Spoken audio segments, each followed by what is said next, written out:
रिश्ते लाइफ में सबसे ज्यादा इम्पोर्टेंट और सबसे बेशकीमती, सबसे ज्यादा स्ट्रॉन्ग और मजबूत बनाने वाले संबंध है।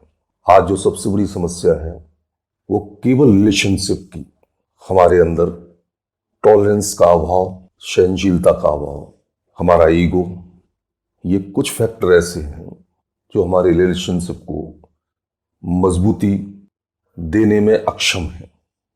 रिलेशन चाहे परिवार में हो, माँ बेटे के संबंध हो, पति पत्नी के संबंध हो, समाज और रिश्तेदारों में संबंध हो, हमारा ईगो, हमारा स्वाभिमान, हमारा प्राउड रिलेशनशिप को फ्रेंडली और एमिकेबल बनाने के लिए बाधक बन रहा है।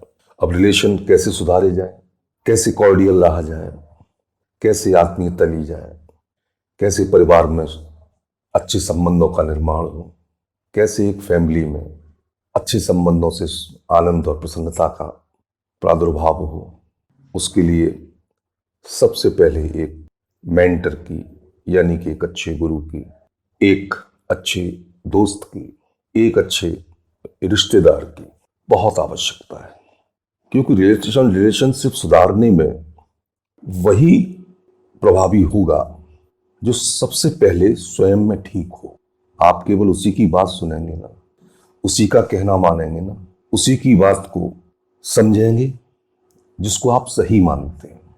पहले एक ऐसी स्थिति को आपको सेलेक्ट करना है जिसके दिशा निर्देशन, जिसके डायरेक्शन में आप स्थिति का सही आकलन स्वीकार करें। तो रिलेशनशिप सुधारने के लिए सबसे पहले आपको एक अच्छे मेंटर की आवश्यकता है। वो मेंटर कोई भी हो सकता है, परिवारीजन में से भी कोई हो सकता है।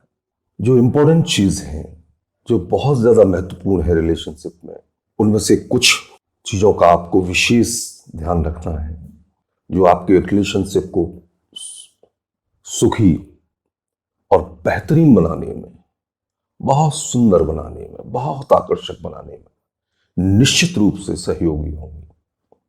पहली चीज है कि आप वक्त का विशेष ख्याल रखें कि कौन सी बात किस समय कहनी चाहिए और किस समय नहीं कहनी चाहिए।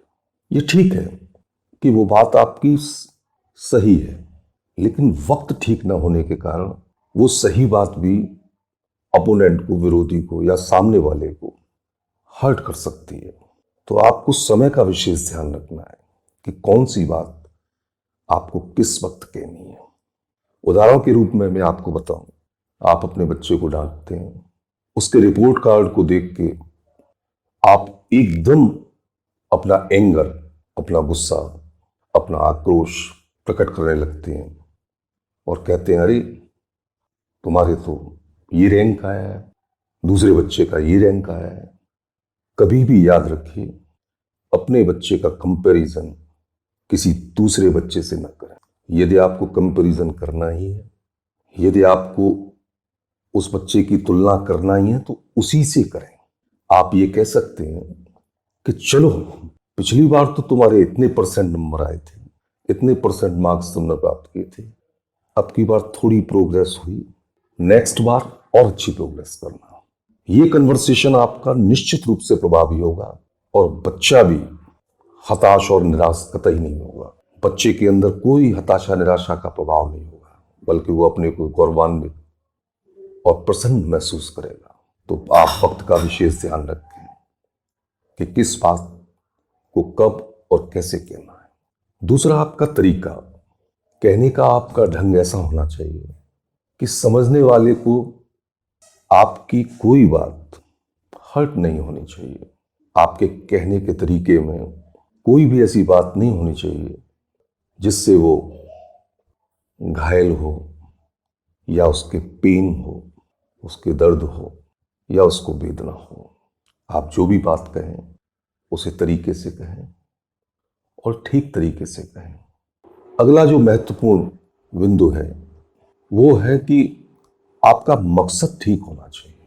आप समझा तो रहे हैं, आप कह तो रहे हैं, लेकिन आपका मकसद ठीक नहीं है, उससे भी आप अपनी बात को सही तरीके से नहीं रख सकते हैं। आप सही तरीके से अप्रोच नहीं कर सकते हैं, आप रिलेशंस को बेटर नहीं बना सकते हैं।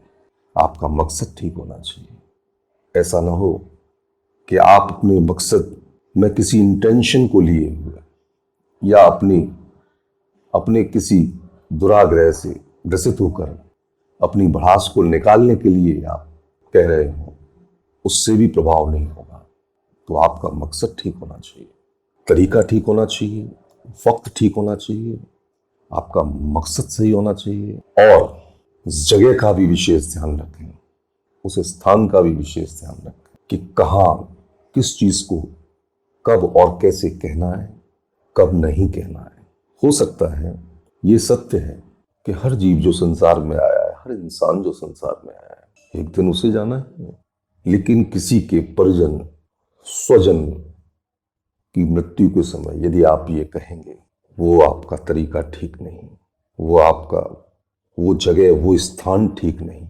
आप इस बात को बाद में भी कह सकते हैं, कुछ समयांतराल बाद कह सकते हैं।